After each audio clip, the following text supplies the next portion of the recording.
नमस्कार दोस्तों। हर हर महादेव, राधे राधे। दोस्तों, आज की कहानी बहुत ही ज्ञानवर्धक है। अगर आपके घर में धन नहीं रुकता है तो नहाते समय औरतें यह उपाय जरूर करें। अचानक धन प्राप्ति होती है। इसके अलावा जो औरतें कपड़े खोलकर नहाती हैं, अर्थात उनके लिए भी खुशखबरी है। मित्रों, एक समय शिवजी महाराज पार्वती के साथ हरिद्वार में घूम रहे थे। पार्वती जी ने देखा कि समस्त मनुष्य गंगा में नहा नहाकर हर हर गंगे कहते चले जा रहे हैं। अगर आप यह कहानी सुन रहे हैं तो पूरा सुनिएगा, क्योंकि आधा अधूरा ज्ञान सही नहीं होता। इसके अलावा हे मां लक्ष्मी, जो भी भक्त हमारी इस वीडियो को लाइक करें और चैनल को सब्सक्राइब करें, उनके घर में धन की कभी कोई कमी न रहे। उनका घर हमेशा धन से भरा रहे। दोस्तों, भगवान के नाम पर कंजूसी न करें। सबसे पहले अपनी पूरी सच्ची श्रद्धा से कमेंट में हर हर महादेव, ओम नमः शिवाय, राधे राधे जरूर लिखें। दोस्तों, जब पार्वती जी ने देखा कि समस्त मनुष्य गंगा में नहा नहाकर हर हर गंगे कहते चले जा रहे हैं, परंतु सभी दुखी और परेशान हैं, तब पार्वती जी ने बड़े आश्चर्य से शिवजी से पूछा कि हे महादेव, गंगा में इतनी बार स्नान करने पर भी इनके पाप और दुखों का नाश क्यों नहीं हुआ? क्या गंगा में सत्यता नहीं रही? शिवजी ने कहा, प्रिय, गंगा में तो वही सामर्थ्य है, परंतु इन लोगों ने पापनाशिनी गंगा में स्नान ही नहीं किया है, तब इन्हें लाभ कैसे हो? पार्वती जी ने आश्चर्य से कहा कि स्नान कैसे नहीं किया? सभी तो नहा कर जा रहे हैं, अभी तक इनके शरीर भी नहीं सूखे हैं। शिवजी ने कहा, यह केवल जल में डुबकी लगाकर आ रहे हैं। तुम्हें कल इसका रहस्य समझाऊंगा। दूसरे दिन बड़े जोर की बरसात होने लगी। गलियां कीचड़ से भर गई। एक चौड़े रास्ते में एक गहरा गड्ढा था। चारों ओर कीचड़ भर रहा था। शिवजी ने लीला से ही वृद्ध रूप धारण कर लिया और विवश की तरह गड़ा में जाकर ऐसे पड़ गए जैसे कोई मनुष्य चलता चलता गड्ढे में गिर पड़ा हो और निकलने की चेष्टा करने पर भी ना निकल पा रहा हो। पार्वती जी को उन्होंने यह समझाकर गड्ढे के पास बैठा दिया कि देखो, तुम लोगों को सुना सुनाकर यूं पुकारती रहो कि मेरे वृद्ध पति अकस्मात गड्ढे में गिर पड़े हैं। कोई पुण्य आत्मा इन्हें निकालकर इनके प्राण बचाए और मुझ असहाय की सहायता करें। शिवजी ने यह और समझा दिया कि जब कोई गड्ढे में से मुझे निकालने को तैयार हो, तब इतना और कह देना कि भाई, मेरे पति सर्वथा निष्पाप है, इन्हें वही छुए जो स्वयं निष्पाप हो। यदि आप निष्पाप है तो इनके हाथ लगाइए, नहीं तो हाथ लगाते ही आप भस्म हो जाएंगे। पार्वती जी तथास्तु कहकर गड्ढे के किनारे बैठ गई और आने जाने वालों को सुना सुनाकर शिव जी की सिखाई हुई बात कहने लगी। गंगा में नहाकर लोगों के दल आ रहे हैं। सुंदर युवती को यूं बैठी देखकर कईयों के मन में पाप आया। कईयों को कुछ धर्म का भय हुआ, कई कानून से डरे। कुछ लोगों ने तो पार्वती जी को यह भी सुना दिया कि मरने दे बुढ़े को, क्यों उसके लिए रोती है। और कुछ दयालु चरित्रवान पुरुष थे। उन्होंने करुणावश उस युवती के पति को निकालना चाहा, परंतु पार्वती के वचन सुनकर वे भी रुक गए। उन्होंने सोचा कि हम गंगा में नहाकर आए हैं तो क्या हुआ, पापी तो है ही, कहीं सहायता करते समय हम भस्म न हो जाएं। इस स्त्री के कथन के अनुसार हम स्वयं भस्म ना हो जाए, किसी का साहस नहीं हुआ। सैकड़ों आए, सैकड़ों ने पूछा और चले गए। संध्या हो चली। शिवजी ने कहा, पार्वती, देखा आया कोई सच्चे हृदय से गंगा में नहाने वाला। थोड़ी देर बाद एक जवान हाथ में लौटा लिए, हर हर गंगे करता हुआ निकला। पार्वती ने उसे भी वही बात कही। युवक का हृदय करुणा से भर आया। उसने शिवजी को निकालने की तैयारी की। पार्वती ने रोककर कहा कि भाई, यदि तुम सर्वथा निष्पाप नहीं होंगे तो मेरे पति को छूते ही जल जाओगे। उसने उसी समय बिना किसी संकोच के दृढ़ निश्चय के साथ पार्वती से कहा कि माता, मेरे निष्पाप होने में तुझे संदेह क्यों होता है? देखती ही नहीं, मैं अभी गंगा नहाकर आया हूं। भला गंगा में गोता लगाने के बाद भी कभी पाप रहते हैं? अभी तुम्हारे पति को निकालता हूं। युवक ने लपककर बूढ़े को ऊपर उठा लिया। शिव पार्वती ने उसे अधिकारी समझकर अपना असली स्वरूप प्रकट कर उसे दर्शन देकर कृतार्थ किया। शिवजी ने पार्वती से कहा कि इतने लोगों में से इस एक ने ही गंगा स्नान किया है। इसी दृष्टांत के अनुसार जो लोग बिना श्रद्धा और विश्वास के केवल दंभ के लिए गंगा स्नान करते हैं, उन्हें वास्तविक फल नहीं मिलता, परंतु इसका यह मतलब नहीं कि गंगा स्नान व्यर्थ जाता है। गंगा स्नान का बहुत पुण्य भी है। इसके बाद शिवजी ने पार्वती जी से कहा, अब मैं आपको 12 बातें बताता हूं। जो भी मनुष्य इन 12 बातों को नहाते समय ध्यान में रखता है, वह कभी भी दुखी नहीं रहता है। उसके घर में मां लक्ष्मी का वास हो जाता है। उसके घर में अपार धन आता है। घर में कभी भी लड़ाई झगड़ा नहीं होते हैं। उसका पूरा परिवार हंसी खुशी जीवन व्यतीत करता है। तब माता पार्वती ने कहा, हे भगवान, आप हमें यह वह 12 बातें बता दीजिए। इसके बाद भगवान शिव उन बातों को बताना शुरू कर देते हैं और माता पार्वती बहुत ध्यान से सुनने लगती है। दोस्तों, यह 12 बातें आप लोग भी बिल्कुल ध्यान से सुनना।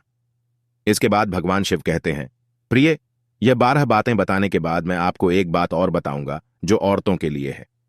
जो औरतें कपड़े खोलकर स्नान करती हैं, उनके लिए यह बात बहुत ही महत्वपूर्ण है। तो पार्वती जी, इस बात को आप बहुत ही ध्यान से सुनना। तभी शिवजी अपनी वाणी को शुरू कर और बताने लगते हैं। दोस्तों, शिवजी कहते हैं, स्नान करने से शरीर निरोगी रहता है और मन प्रसन्न रहता है। नहाने से चेहरे की क्रांति और शारीरिक आकर्षण में भी बढ़ोतरी होती है। अगर इस नित्य कर्म के दौरान कुछ बातों का ध्यान रखा जाए तो आध्यात्मिक से भी ज्यादा लाभ पाया जा सकता है। नहाने के क्रम में जिन बातों का ख्याल जरूरी रखा जाना चाहिए, अब उन बातों के बारे में बताने जा रहा हूं। प्रिय, आप इन बातों को बिल्कुल ध्यान से सुनना। नंबर 1, स्नान करने के बाद लोग शुद्ध होकर पूजा पाठ आदि सारे काम करने के योग्य बनते हैं, इसलिए सुबह को ही स्नान कर लेना चाहिए। नंबर 2, शास्त्रों में कहा गया है कि स्नान करने से इन 10 गुणों की प्राप्ति होती है: रूप, तेज, बाल पवित्रता, आयु, आरोग्य, लोकता, तब और मेधा। नंबर 3, लक्ष्मी, धन, पुष्टि व आरोग्य और स्वास्थ्य चाहने वालों को हर मौसम में और हर दिन स्नान करना चाहिए। नंबर 4, शास्त्रों में कहा गया है कि सुबह स्नान करने से पाप का नाश होता है और पुण्य मिलता है। ऐसा कहा गया है कि सुबह नहाने वालों के पास नकारात्मक शक्तियां नहीं भटकती, इसीलिए सुबह स्नान करना ही उचित है। नंबर 5, बीमारी की हालत में सिर के नीचे से ही स्नान करना चाहिए।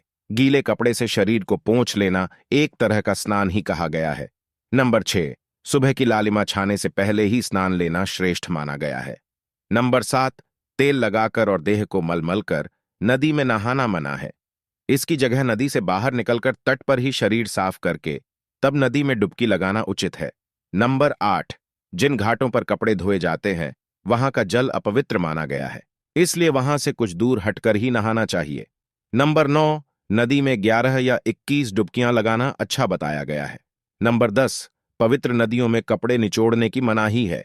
नदी में किसी तरह की गंदगी नहीं बहानी चाहिए। नंबर 11, नल की तुलना में झरने का पानी, झरने से ज्यादा नदी का पानी, नदी के पानी से किसी तीर्थ का जल, तीर्थ के जल से गंगा जल अधिक श्रेष्ठ माना गया है।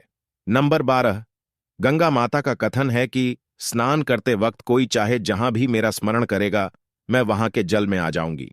इसके बाद शिवजी ने कहा, अब मैं आपको औरतों के बारे में बताता हूं जो औरतें कपड़े खोलकर स्नान करती हैं। शिवजी ने कहा, हिंदू धर्म शास्त्रों में हर एक चीज के लिए कुछ नियम बनाए गए हैं। इन नियमों में से एक है स्नान को लेकर की गई बातें। ऐसा माना जाता है कि आम व्यक्ति को शास्त्रों के नियमों का पालन जरूर करना चाहिए, जिससे घर की सुख समृद्धि बनी रहती है और खुशहाली आती है। साथ में अपार धन बरसता है, माता लक्ष्मी प्रसन्न होती है। दरअसल हमारे शास्त्रों में ऐसी कई बातें लिखी गई हैं जिनका हम पालन सदियों से करते चले आ रहे हैं, लेकिन उसके कारणों के बारे में अभी भी पूरी जानकारी नहीं है। ऐसे ही नियमों में से एक है निर्वस्त्र स्नान करना। आपने अक्सर घर के बड़ों को ऐसा कहते सुना होगा कि कभी भी स्नान बिना कपड़ों के यानी निर्वस्त्र नहीं करना चाहिए।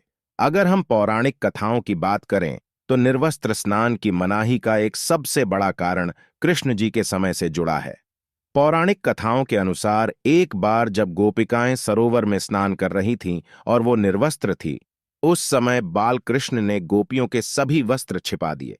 उस समय जब कृष्ण जी ने उनके वस्त्र छिपा लिए और गोपियों ने अपने वस्त्र वापस लेने की प्रार्थना की, तब कृष्ण जी ने उन्हें समझाया कि कहीं भी बिना वस्त्र धारण किए स्नान नहीं करना चाहिए।